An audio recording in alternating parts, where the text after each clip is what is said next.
Shalom, shalom, shalom. Que la paix de Dieu soit avec vous aujourd'hui. J'ai une bonne nouvelle à vous annoncer aujourd'hui. C'est qu'avec Dieu, aucune situation n'est définitive. Oui, je répète, avec Dieu, aucune situation n'est définitive. Dans quelle situation te trouves-tu aujourd'hui? Dans quelle situation? Quel est ton sujet de prière le plus ardent en ce moment?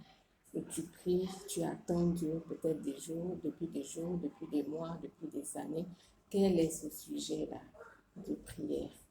Laisse-moi te dire, avec Dieu, aucune situation n'est définitive. La résignation n'est pas une solution. Ce n'est pas une solution. Accepter son sort, accepter la fatalité, accepter, non, ce n'est pas une solution. L'abandon, ce n'est pas une solution. C'est ceux qui persévèrent et qui verront la gloire de Dieu. C'est ceux qui vont jusqu'au bout, ceux qui ne savent pas abandonner, ceux qui ne savent pas laisser des choses. C'est eux qui voient les promesses de Dieu se réaliser dans leur vie. Vous n'avez qu'à voir dans la Bible, tous ceux qui ont invoqué Dieu ont vu leur situation changer. Tous ceux qui ont invoqué Dieu, qui l'ont invoqué avec sincérité, avec vérité, et je précise bien en vivant dans l'obéissance, ils ont vu leur situation changer. Aucune situation n'est définitive avec le Seigneur. On va voir quelques exemples. Jaïbeth, que j'aime beaucoup, qui était un enfant maudit. Qu'est-ce qui s'est passé, Jaïbeth? Quand il a invoqué le Seigneur, il est passé de la malédiction à la bénédiction. Il a été l'enfant le plus considéré parmi ses frères. Regardez la situation de Anne. Anne a crié à Dieu, a pleuré devant le Seigneur. Et qu'est-ce qui s'est passé? Le Seigneur l'a sorti de la stérilité pour lui donner des enfants.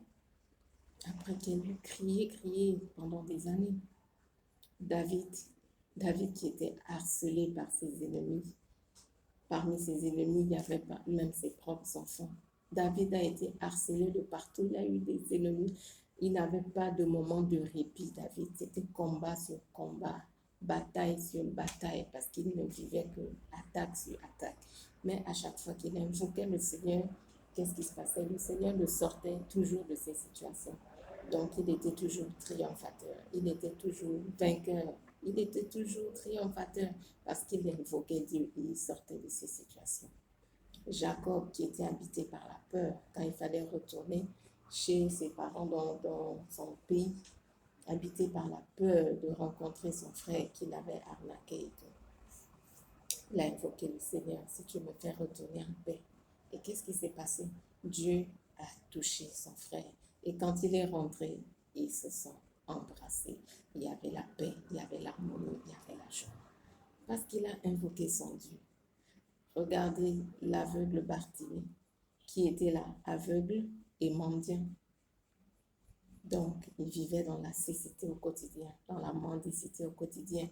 Quand il a invoqué le Seigneur, qu'est-ce qui s'est passé? Dieu a changé sa situation, Dieu a changé sa condition. Il est sorti de la cécité, il est sorti de la mendicité. Maintenant, il avait ses yeux, il est sorti de ce handicap et il pouvait maintenant travailler et ne plus dépendre de la mendicité, ne plus mendier son pain. La fille de Jairus, qui était décédée, quand son père est allé invoquer le Seigneur, qu'est-ce qui s'est passé? Dieu a changé la situation, la condition fatale de sa fille. Elle s'est levée, ressuscitée d'entre les morts. Aucune situation n'est définitive avec le Seigneur. Sachez une chose, Dieu se plaît à nous exaucer. Dieu se plaît à nous répondre. Mais le problème, est-ce que nous l'invoquons? Parfois, on va l'invoquer une fois, deux fois, trois fois, on se lasse. Une fois, deux fois, trois fois, on est fatigué. Qu'est-ce que la parole de Dieu nous dit? Si tu crois, tu verras la gloire de Dieu. Mais est-ce que tu crois? Est-ce que tu crois? Jésus n'a pas dit en vain, est-ce que je trouverai la foi quand je viendrai sur la terre? Oui, il n'a pas dit en vain. Est-ce qu'il trouvera la foi? Cette foi qui te permet de frapper une fois, frapper deux fois, frapper trois fois, frapper inlassablement jusqu'à ce que tu vois l'exaucement de tes prières, jusqu'à ce que tu vois ce que tu as demandé au Seigneur. Est-ce que tu le fais? Est-ce que tu continues? Tu persévères jusqu'à voir ce que tu veux que Dieu accomplisse dans ta vie? Est-ce que tu continues à demander inlassablement? Si tu ne persévères pas, tu n'obtiendras pas les promesses. Dieu se plaît à nous exaucer parce qu'il se plaît à entendre nos témoignages.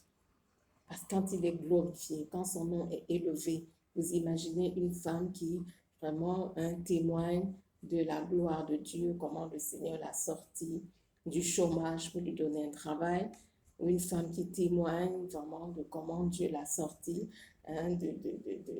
du célibat pour lui donner un mari, la sortie vraiment de la stérilité pour lui donner un enfant ou des enfants.